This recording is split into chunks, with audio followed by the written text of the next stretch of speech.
Georgia. Georgia handled the business. That's about as clean as a football game as Auburn can play. About as clean as a football game as Auburn can play. About as good as Peyton Thorne can play.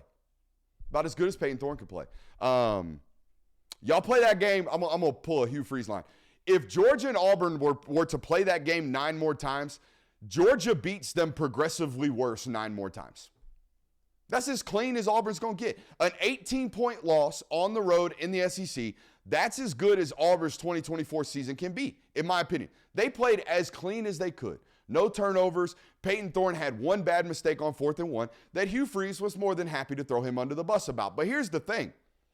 I went and watched Hugh Freeze's press conference yesterday, and I saw him talk about how they called an inside zone and how they called an inside run, and Peyton Thorne checked the play at the line of scrimmage and got into his own thing, and he said, we did not execute the play that we called. Was it a read? No, it was not. Threw him right under the bus. And then, you know what I did? Because it's the SEC, and all of these guys are in front of cameras, especially quarterbacks, I went and watched Peyton Thorne's press conference. And you know what Peyton Thorne's answer to the 4th and 1 question was? Yeah, I got us into a check because I'm coached to do that. I got us in a check because I was coached to do that. Peyton Thorne was under the impression that he made the right decision. And then he gets off the field and he gets his, shit down his neck by his head football coach. And this is, again, my thing with Hugh. If your whole offense is predicated off of we're going to make adjustments and we're always going to have the right answer, then you're always going to have the opportunity to blame your quarterback. If you're coaching that guy to always get into the right answer and he doesn't pick the right answer and it doesn't have the right outcome, you're always going to have the ability to go to your microphone and shit on your quarterback. And you choose to do so every single time. And at this point, I think I've become y'all talking about a Miami hater. If I've been hating on anybody this last week and a half, I've been attacking the ever-loving piss out of Hugh Freeze. And the reason being, because I am a player's guy. I did play. And I don't like what he does to his guys. It doesn't make me feel good. It doesn't sit well in my innards. It makes my tummy queasy, to be honest with you. Because I like football coaches that stand in front of microphones and take the brunt. And do the it starts with me. And he tries, and he goes, it starts with me, but we didn't call that play. I didn't call that play. It starts with me, but I called a different play every single time. Let's go to the other side of the football. Individual tackling is a problem for Georgia. It 100% is. One-on-one, guy in space. Jonell Aguero's got an opportunity to tackle Jarquez Hunter, tries to tackle him at the shoulder pads. You can't do that. 40-yard touchdown. Last week, individual tackles were a problem against Alabama. However, this team gang tackles really, really well. I take photos of every single play of these football games. I go through every single one of them after the game. And every single time a ball carrier from Auburn ran the football, apart from that one play, is gang tackles. There's 7 or 8 bodies around the box, around the ball carrier. They are hunting and pursuing the football. They are rally tackling. What they are not doing is individually tackling. That has been a problem. However, Jalen Milroe, Jarquez Hunter, I'm not making excuses. I'm not. About as tough of an open field one-on-one tackle as they have in this conference. We can all agree on that. Etienne right up there with him. All right, that's about it. All right, so those guys are elite open space guys. But they are swarming the football defensively. I want to call out some names, okay? And I want to draw some attention to some stuff defensively. 93, Tyrion Ingram-Dawkins. 52, Kristen Miller. 10, Damon Wilson. Number 11, Jalen Walker. Number 29, Gabe Harris. All really, really, really great block disruptors. All really, really great run defenders. All really, really physical, talented human beings, none of which played any meaningful role last year for this defense. None of them. Jalen Walker played some, but none of these guys. Tyrion Ingram-Dawkins hurt most of the year last year playing behind Mike Hill. Kristen Miller didn't play a whole bunch last year at all, if any. Damon Wilson didn't play a whole bunch last year. I already talked about Jalen. Gabe Harris didn't play a whole bunch last year as a true freshman. These guys are playing meaningful snaps. These guys are playing impactful snaps. These guys are adding to the depth of this defense. They're getting better week in, week out.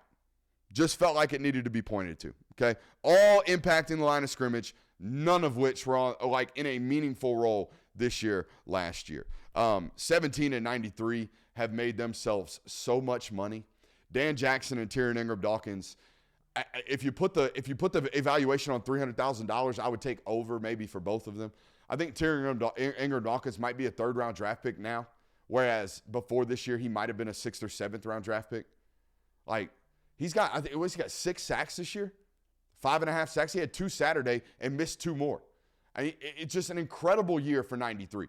Dan Jackson's gone from like a 5th, 6th rounder. We draft him because we know he's going to be a bullet on special teams. To can this guy start on Sundays? Do we need to draft this guy in the 3rd round? Do we need to draft this guy in the 4th round? We're talking about a difference in $500,000. Keep signing them NIL checks, though. Keep doing that. Here's my question to the chat. Okay, here's my question to the chat. Has Dan Jackson, number 17 for the University of Georgia, has Dan Jackson had a, quote, bad game since the SEC 2020 or SEC championship game in 2021? Has Dan Jackson, in the last 3 years of college football, has Dan Jackson had a game in which you left it and were like, damn, Georgia's white safety was a liability? No. Dude has played great football for 3 years. 3 years in a row. Has not had a bad game where we leave it, I watch it on tape, and I'm like, shit, 17's got to get better. Ain't had a one, not a one in 3 or 4 years. That dude's going to play on Sundays for a very, very long time. Situational football was a delight in this game. If you're a Georgia fan watching this one and you weren't paying attention and taking note to what they were doing situationally and giving them a little tip of the cap instead of bitching about coordinating or bitching about whatever you wanted to bitch about, bitching about an 18-point win in a weekend of college football where 4 of the top 10 teams got upset by, 15-point favorites, underdogs, I should say. Instead, if you weren't doing that, if you were paying attention to the situational football, you would have been really, really ecstatic by what went down because I haven't seen it be executed like this in a very long time. All right, you elect to punt the football with, I think, under 2 minutes to go right there before the half. I looked at the security guard next to me, and I said, I think the Boo Birds might come out because they're punting the ball on 4th and 1. I thought the stadium inside I felt the vibe inside the stadium feel like Kirby was being complacent or Kirby wasn't attacking or whatever. I heard one section try to get it going. They couldn't get the boos going, but they tried. They tried their hardest to get the Boo Birds out in the middle of a portion of the game where your coach is about to put a clinic on, okay? Because you punt the football, Brett Thorson pins them inside the 5. They go 3 and out. You get the ball back within a 2-minute drive right down, score. By the way, you're getting the ball back after the half. It was delightful. Oh, Auburn tried to get the ball. You basically go into prevent. I'm in the media room getting halftime photos and halftime articles out because I thought it was over with. I thought the first half was over with. I thought Auburn was going to need the ball out. You go into, I would assume, prevent, kind of conceding that you're going to allow them to try to kick a 50-whatever-yard field goal. Dan Jackson blocks it. A clinic, an absolute clinic in how you handle 2-minute drills right there. Interested to see the film because when I talked to Carson after the football game in media availabilities, he said that they were a very different football team than what they showed on tape. Auburn coming into this game played a lot of man coverage. They dropped 8 and played a lot of soft zone in this football game. All right. So when I hear that, I think, okay, well, you threw for 240. That makes sense. They were trying to keep everything in front of you or in front of them. But why didn't you run the ball more effectively? That's my immediate thought. If they're rushing 3, dropping 8, you should be rushing the ball for 250 today. That's what I think. That's what I think. I'm going to see what the film says. But I can tell you what the stats say and what my in-person evaluation said. One running back is really, really good right now for Georgia. Trevor Etienne yesterday, 16 for 88. That's 5.5 yards per carry. He was making guys miss left and right like he has all year. He is making guys miss. He is accounting for defenders at the line of scrimmage every single time they arrive.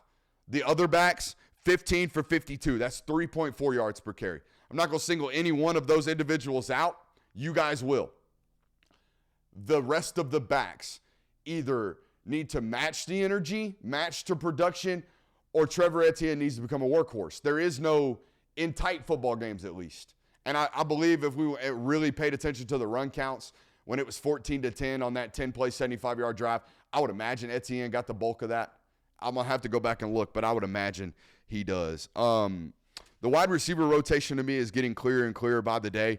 Dominic Lovett, Dylan Bell, Colby Young, and obviously London Humphreys provides something special to this unit as well. There's a level of comfortability. Those routes that they're throwing to him are not easy. Most of those are timing routes and thrown into windows where he's got to be at the right spot, gearing down at the right time. Things that, Carson's hit guys like Dominic Lovett with over the years, guys like Ladd McConkey with, guys like Marcus Rosemi-Jack-Saint. Those are really dependable football players. It appears that London Humphreys is going to be one of those guys. He's going to have to continue to get into this lineup. And then Lawson Lucky and Trevor Etienne are obviously portions of this offense that need to be used, right? That need to be used consistently.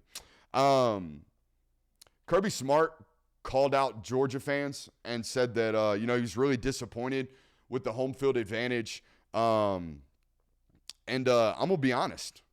Y'all ain't going to like me for this. He's not wrong. He's not wrong. And here's what I mean. First of all, no goosies. No goosies from the Brody. If there's a raucous environment, Neyland Stadium, last week in Tuscaloosa, Auburn last year, if there's a raucous environment, the goosies hit. I love football too much to not get the goosies no matter what. All right, so if it's crazy, the goosie's going to let Brooksy know. All right, no goosies this weekend. None at all. All right, and here's the serious portion of this analysis. And correct me if I'm wrong, but when Georgia fans feel as if they're needed to win a football game, that place is absolutely crazy. Absolutely crazy. When they feel like they're needed, they have to make an impact, they're crazy. When Georgia fans show up to that stadium thinking that the win is a predetermined factor, that, we're Georgia, they're Auburn, they suck, we should beat the shit out of them. If we don't, that's their problem. And I'm going to sit here and be cantankerous in the fan base instead of getting involved. That's what I think happened. I think those fans at 14-10, when Kirby Smart's turning around going, where's my crowd noise? Those fans are thinking, where's my 35-10 win right now? Where's my domination of this really bad Auburn team? So we got one coach thinking, why are they not happy? Why are they not going crazy right now? Where is my home field advantage? And the other, side of the equation, looking at the coach going, where's my domination? Right? Because this fan base has become, and byproduct of the domination that the coach has created, this fan base has already gone into football games with preconceived notions of how they should go. We're Georgia. They're bad. We should be up big. If we're not, I'm not going to get loud. I'm going to get upset. I'm going to be in my seat talking to the people next to me about how shitty the coordinator is or how Glenn Schumann needs to be fired. Oh, my God. Glenn Schumann got heat this weekend, right? So I think that's what's going on in these games where, the game's close. We need to be loud because the game's supposed to be close. Notre Dame's in town. It's a top 5 matchup. We're supposed to be loud. Arkansas's in town. Game day's here. We're supposed to be loud to start this football game. We're supposed to be crazy. We're supposed to be forcing turnovers and forcing false starts. Auburn's in town. We're 24-point favorites. We should win this game. That's what's going on. All right?